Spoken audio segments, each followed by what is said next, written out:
Hey there my lovelies, and welcome to my BookTube channel, The Sassy Library Fox. My name is V, and today we're going to talk about my May wrap up. I can't believe we're already talking May, but here we are. It's the beginning of June. The weather is kind of mixed lately. Yesterday we had 28 degrees Celsius and it was very warm at night. And today we have like 17 degrees and it's rainy and dark outside. So yeah, to counter that, I just decided to choose a very colorful outfit. So yeah, if outside isn't colorful, then I will be. Yeah. Anyway, May was a very busy month. Once again, I honestly have no idea where the month went. It began and then it ended, which might have been due to all the national holidays we had. There were quite a lot of them. And yeah, due to that, May passed by very quickly. There were a lot of things to do at work as well. I'm just gonna take my coffee here. Hand coordination still isn't all too well, but I'm working on it. I'm sorry I can't get a better light here. I will try to counter that when I edit the video, but I can't promise anything. It's really dark here, even though I turned on the lamp, and yeah, we will see how well I manage to counter that horrible light in my flat. Anyway, I got my cheat sheets, I got my coffee at the ready. I'm gonna take a sip. Grab your beverages, grab your tea, coffee, water, whatever you want, because we're going to settle in and we're going to talk about the 5 books I read in May. Yes, you heard right, this is the first month I actually managed to read 5 books. Yes! Seriously, I didn't manage to do that in all of 2026 yet, so I definitely count this as a win. And yeah, as for the books I read, most of them I rated highly. I think half of them was rated very highly. The other half wasn't rated that high. So I think in the end it kind of led to 4 paws as a total rating for the entire month. Okay, without further ado, let's just do this and jump into the 5 books I read in May. And the first one was one I wanted to read for ages. It's The Tyrant's Tomb by Riordan, or Uncle Rick, like I love to call him. I rated that one with 4.5 paws. Yes, I did. And yeah, I don't know, I just love the entire series so far. The Trials of Apollo has been a blast so far, but also very serious. I already said it about the first 3 books and I'm going to say it for the 4th as well. The topics tackled in here are very serious and yeah, not that chipper and easygoing as the Percy Jackson series was. Anyway, after the 3rd book and after the happenings at the ending of the 3rd book, Apollo decides to go to the Roman camp with Meg together, and they arrive there.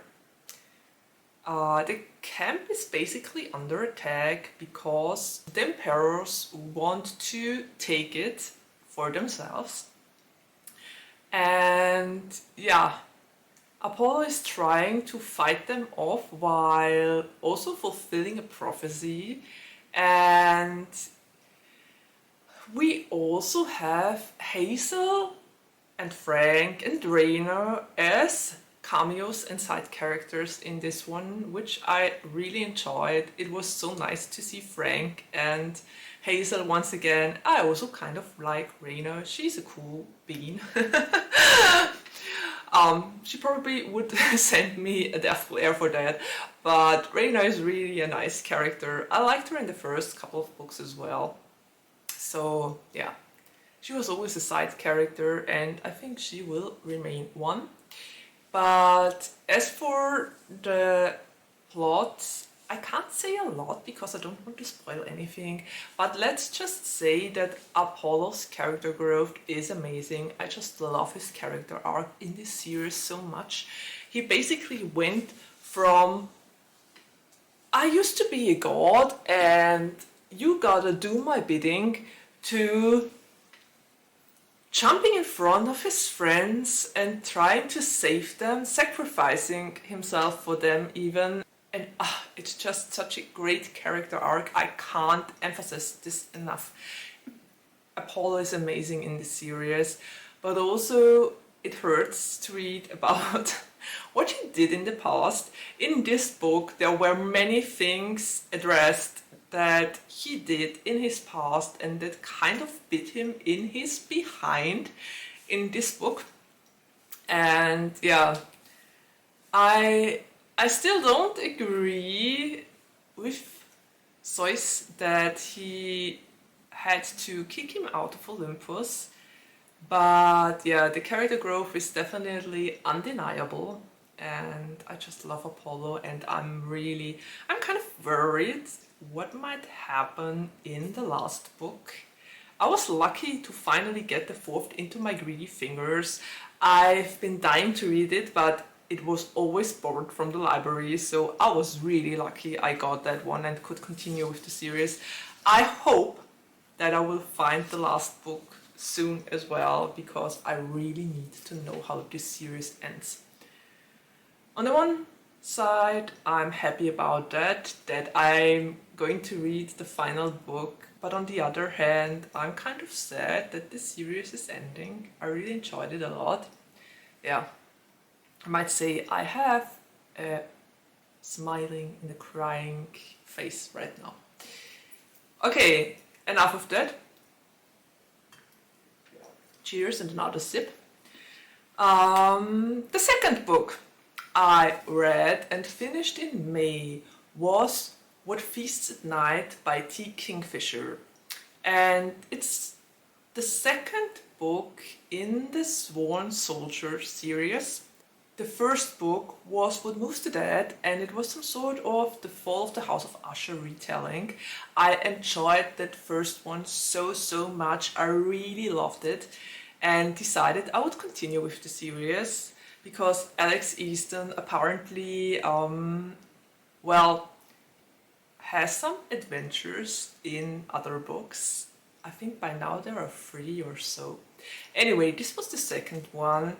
I gotta say, it was still good, but it wasn't as good as What Moves the Dead. I rated it with 3.5 paws, and I think after reading What Moves the Dead, I expected the horror to be once again physical and creepy, and yeah, you know, all those things that we got in the first book. But in this one, the horror is more finely nuanced. It's more like on a metaphysical level, and you can't really grasp it that well. I mean, there happen creepy things, but it's more some sort of psychological horror, if I can say it like that. I have trouble finding words for this. I wrote a review about it, and I think I explained it better in that one because I had the time to sit down and to think about my thoughts. If you want, I can give you the link down below, or yeah, you just look it up on Goodreads. But yeah, the horror was a different kind of horror in this book, not the sort I expected. So I had to adjust to this different kind of horror, and I had to adjust my expectations of the book. And yeah, I think it took a very long time to start, because I think like the first 100 pages or so of 170 were just about Alex Easton and Angus returning to that cabin in the woods and realizing that Jordon, their former keeper of that cabin, was dead. And then they got the widow Botetatu, I think, and her grandson Bors to come to them. They already heard about the superstitions. They had invited Miss Potter to come to them for a visit and to explore the mushrooms of Galaxia. Galaxia? How do you pronounce it? I still don't know. Anyway, Miss Potter is visiting them and they need a housekeeper and someone to keep the cabin in order. So Bors and the widow Botetatu are coming to them. And yeah, the entire plot takes very long to take off, and then the horror elements are just dealt with in the last couple of pages. And yeah, with the other book we were right smack in the middle of the horror. I think that worked better, so yeah, 3.5 paws. It was still interesting and nice to read, but I just had to recalibrate my expectations for this story. Yeah. Anyway, next book. Another zip. And the third book I read in May was How Not to Conjure a Boyfriend by Jordon Greene. I rated that one with 3.5 paws as well because, and now it comes, it's hard to say. I don't want to spoil anything, but yeah. I just start at the beginning and take it from there, and we will see how far I get. So, we have a non-binary teen witch named Kenzie. And Kenzie is working at a coffee shop. And they are kind of mooning over their crush named Hayden. And Hayden is always the last customer to come to that coffee shop. He always has the same order. And Kenzie is always a puddle on the ground after he leaves. So Kenzie has been crushing on Hayden for ages. And then one night before Thanksgiving, he comes into the coffee shop, gets a different order than usually, smiles and has an accident, hitting his head on the ground. So from that moment on, Kenzie takes over and comes to the hospital with him, and they don't want to tell them what's exactly going on, so they invent a little white lie and tell the hospital staff that they are Hayden's MB friend. Yeah.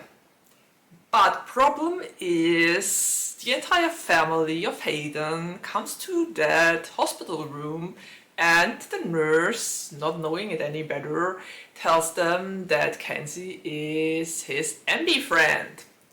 So everyone in the family assumes that Kenzie is together with Hayden, even though they just crushed on him really hard. Yeah. The only one who is very suspicious is his brother, Zach. And yeah, the chaos ensues from there on out. Kenzie gets invited to the Thanksgiving of the family. Their mom is depressive and not always there for Kenzie in the way they would need it. But she's trying hard. It's just that her mental issues won't allow her to always take care of Kenzie in the way they would need. Yeah. I rated that one with 3.5 paws because at first it was really cute and sweet and nice, but yeah, I think, did I mention that I got it as an ARC from NetGalley? I think I didn't. Sorry about that. Sorry, NetGalley and the publisher if you watch this. you get a finger heart. I'm sorry, I didn't mean not to mention this. But yeah, I rated it 3.5 paws because I think some aspects of the book could have been handled differently. I mean, I'm a very honest person, a direct person. And all the lying that's been going on from Kenzie was kind of grating on me, because there were plenty of opportunities for Kenzie to come clean and to tell them that they are not Hayden's MB friend. And they just didn't, and it continued and continued and continued. I mean, we could say Kenzie is just a young teen, and we could cut them some slack, which I tried to do, but it was so unnecessary in my opinion. And the other thing was that Kenzie's family, her mom is half German, I think, and as a native speaker, the translation of the German words, how they were used and how they were translated, didn't sit well with me. I can just say it like that. But yeah, those were the two things that caused me to give this a little bit lower rating. But overall, this was a really nice and sweet story. I mean, you kind of ship Kenzie with Zack, and they're really cute and adorable together, but yeah, Kenzie is keeping up the lie, and that makes it a little bit difficult to ship them really well. Also, I really loved the found family trope. That was so amazing in here, because Kenzie is adopted by Hayden's family from the moment they tell them that they are his MB friend, and there is no prejudice, there is only acceptance, and they are so lovely. I especially loved super old grandma. She was amazing, she was awesome, and Eliza was cool as well. Also, I really appreciated the representation of a Norse kitchen witch, because this is some sort of rep you don't see all too often. It was no fantasy representation, but it was like a witch, a Norse kitchen witch, would actually have its rituals and would pray and all those things. I loved it. I think the only other representation of witches I read so far in books was Wiccan, but that one was also with a fantasy element, so I appreciated to get a representation of a Norse kitchen witch that had nothing fantasy-like about them and was just the way a Norse kitchen witch would actually practice their beliefs. Yeah. Let's put it that way. I really appreciated this, and thank you to the author for writing this in his book. Okay, so yeah, 3.5 paws because of some of the things I mentioned, but overall I really enjoyed the story and it was a nice one. Okay, another sip, another book to talk about, and this one was Not in Love by Ali Hazelwood. I rated it one with 4 paws. It's basically about Rue Seabird and Eli Kilgore, and Rue Seabird and Eli meet in a hotel lobby for a lovely time in a hotel room. Let's put it that way. But then something comes between their adventure and they are forced to leave it at that. Rue goes back home, Eli returns back home, and the next morning they meet at Rue's company, because it turns out Eli belongs to Harkness, the company that is kind of initiating a hostile takeover of Klein, the company she works at right now. So yeah, those two have insane chemistry and they don't want to, how to put it, let it go to waste. So they kind of start an affair which might turn into more. I don't want to spoil anything, but I really like this book. Of course, there was this typical Ali Hazelwood thing where she would write intimate scenes in a way I don't like. I still, after reading so many Ali Hazelwood books, I still can't pinpoint exactly what it is about her intimate scenes that always gives me the ick. But yeah, unfortunately this happened in this book as well. There were a lot of intimate scenes because this was very different to Ali's usual books. The MCs start with a physical relationship before feelings develop. So that was a very different approach, but I appreciated it because it was something different and it was nicely done that they at first just give into their cravings, but then start to develop feelings and start to get to know each other more intimately. I really like that.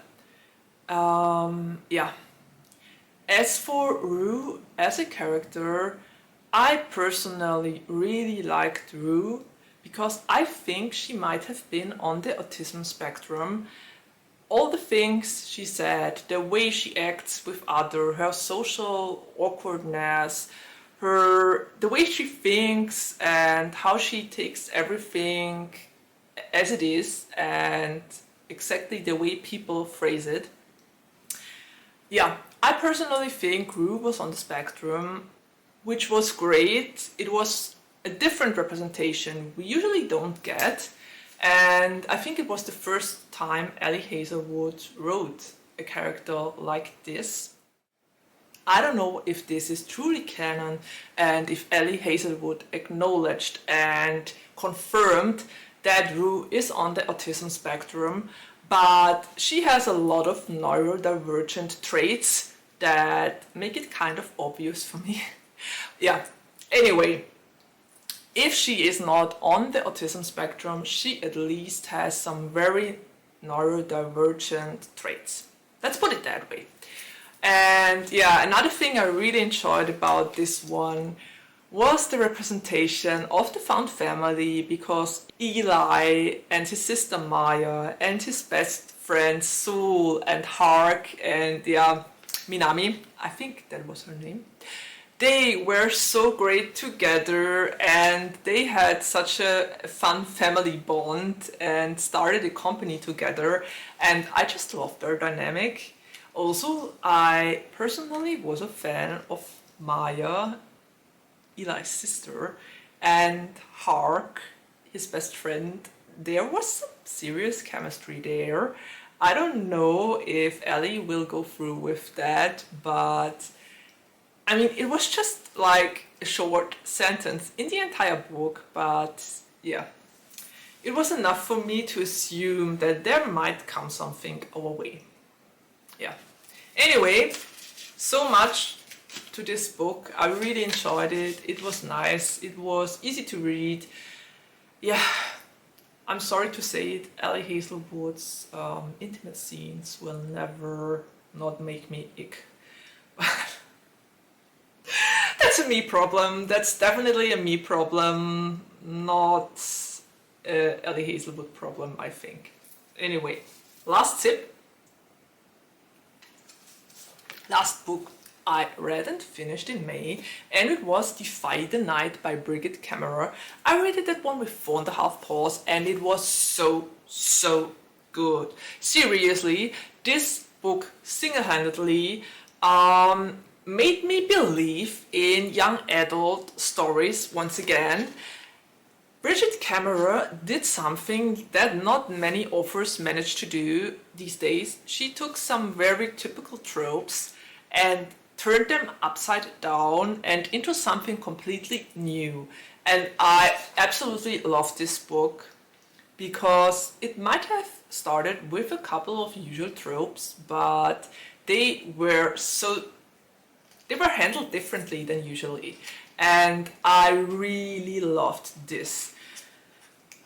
As for the story, we have Tessa Kate, and Tessa Kate and Wes, her friend, are living in a world where there is some sort of illness and fever that spreads among the people and kills a lot of them, and the only thing that can cure it are moonflower petals. And in this world there are kind of different districts, and not every district has those moonflower petals.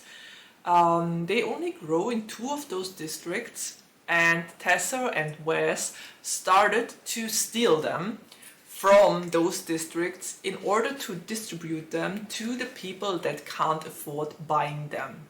As always, there are poor people that don't have the money and the means to get to those petals, and they are dying because of those fevers. And Tessa and her friend Wes are trying to make it better by stealing some of them and then doing the rounds in the district and providing the cure to the people that are in dire need of it. So yeah, problem is, one night Wes gets captured by the King's Justice, Prince Corrick, and is executed, and his body is displayed as a warning to all the other smugglers. And because of that, Tessa decides to go to the castle and to do something about it. She honestly has no idea what she wants to do. She's grief-stricken and can't think of anything, and then sort of stumbles into the hands of Prince Corrick. And yeah, we get to know King Harriston as well. He is Corrick's brother and trying to help his people, but the King's Justice is doing all the dirty work. That might seem familiar to some of you who dabble in the genre of young adult. As already said, it's one of those typical tropes, but it's executed very differently than usually. And I don't want to spoil anything, but I personally really like the brotherly bond between King Harriston and Prince Corrick. We get 2 point of views. We get Prince Corrick's point of view and we get Tessa's point of view, which was really interesting and made a great dynamic and shift between the chapters. Also, I personally was a very huge fan of Quint. Quint is Prince Corrick's best friend, and Quint is amazing. I just loved him so much.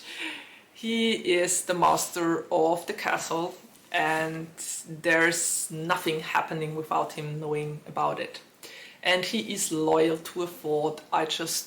Honestly, he's one of the side characters I absolutely loved and adored from the moment he was introduced.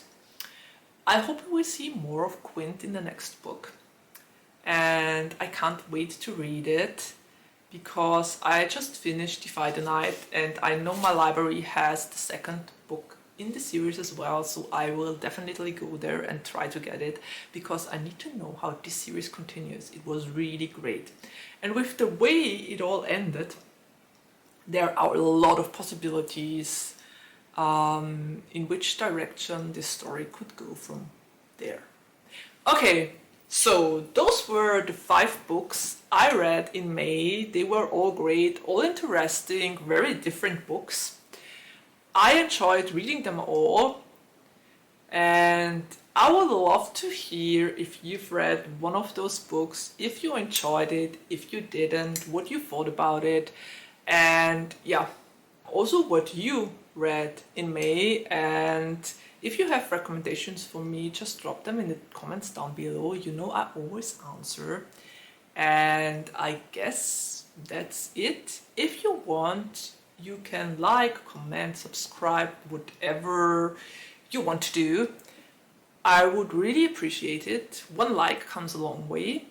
And this said, I guess we're already at the ending of the video and there's nothing left to say except of take care, stay healthy and safe, and see you around the next time. Bye!